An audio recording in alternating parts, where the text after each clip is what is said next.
Hello everyone, তো চলে আসলাম অনেক দিন পর নতুন একটা ব্লগ ভিডিও নিয়ে। তোমরা সবাই কেমন আছো? আশা করি ভালো আছো। আমি আছি এখন কামারপুকুরে, মানে আমার বাপের বাড়িতে জাস্ট ঢুকছি। তো আমার আসার কারণ ছিল আমার এক ব্রাইডকে সাজানোর জন্য। তো আজকে ডেটটা ছিল 5ই এপ্রিল। তো আমার ব্রাইডের ছিল আজ মেহেন্দি অ্যান্ড 6ই এপ্রিল ছিল তার বিয়ে। তো সাথে সাথে আমি ব্যাগ রেখে দিয়ে বেরিয়ে পড়েছি। তো ওর বাড়ি ছিল খুব কাছাকাছি। দেন আমি চলে আসলাম ওর বাড়ি। তো মেহেন্দি করা শুরু করে দিয়েছি। তো একটা হাত কিছুটা হয়ে যাওয়ার পর একটু ভিডিও নিয়ে নিচ্ছিলাম। তো ওর বরের নাম ওর হাতে লিখে দিচ্ছিলাম। দেন একটা হাত কমপ্লিট হয়ে যাওয়ার পর আর একটা হাতে মেহেন্দি প্রায় কিছুটা হয়ে যাওয়ার পর ওর নামটা লিখে দিচ্ছিলাম। তো দুটো হাতই ফাইনালি কমপ্লিট। তো এবার তোমরা বলো কেমন লাগছে। তো আমার ব্রাইড তো আমাকে বলেই দিয়েছে আগেই যে খুব সুন্দর হয়েছে দিদি। তো মেহেন্দি তো ফাইনালি কমপ্লিট। তো বিয়ের লুকটাও তোমাদের সাথে শেয়ার করব। দেখা হচ্ছে কাল সকালে। তো এখন টাইম হচ্ছে সকাল 9টা। তো সকাল সকাল চলে গেলাম ওর বাড়ি ওকে রেডি করার জন্য। তো আমি ফার্স্টে ওকে শাড়িটা পরিয়ে দিয়েছিলাম, তারপর ওর বেস মেকআপ কমপ্লিট করে নিচ্ছিলাম। তো ফুল ভিডিও নেওয়া হয়ে ওঠেনি। তো এখন আমি পাউডার সেট করে নিচ্ছি। তারপর ও তো আমাকে বলেছিল যে ওর দিনে বিয়ে হচ্ছে, তার জন্য হালকার মধ্যে একটা আই মেকআপ করতে। নিউডের মধ্যেই একটা আই লুক করে দিয়েছি ওকে।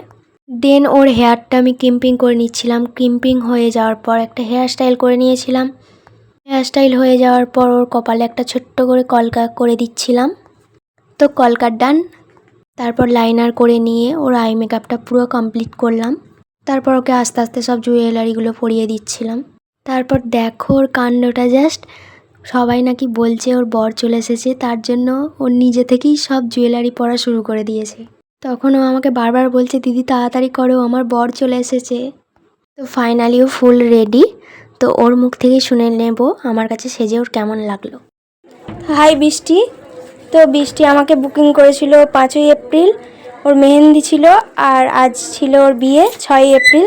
তো বৃষ্টি আমার কাছে সেজে মেহেন্দি করে তোর কেমন লাগলো একটু বল। দিদির কাছে মেহেন্দি করে অ্যাকচুয়ালি আমার খুব ভালোই লেগেছে, তার থেকেও বেশি আজকের সাজটা আমার খুব সুন্দর লেগেছে। কারণ আমার অনেক দিনের স্বপ্ন ছিল বিয়েতে আমি এমন কারোর কাছে সাজবো যাতে আমি নিজেকে আমার মনের মতো করে সাজাতে পারি। তো দিদির কাছে সেজে আমি আমার মনের মতো করে সাজতেও পেরেছি, ও আমাকে খুব সুন্দরও লাগছে। তো আপনারাই বলুন আমাকে কেমন লাগছে। আমার মতো যদি আপনারা সাজতে চান তো দিদিকে বুকিং করতে পারেন। Thank you.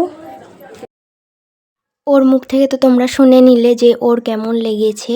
তো আমার কাজ যদি ভালো লেগে থাকে বুকিং করতে পারো আমাকে আমাদের স্পেশাল ডেতে। আমি এখন বাড়ি যাওয়ার জন্য বেরিয়ে পড়েছি। তো এই ভিডিওটা এই পর্যন্তই ছিল।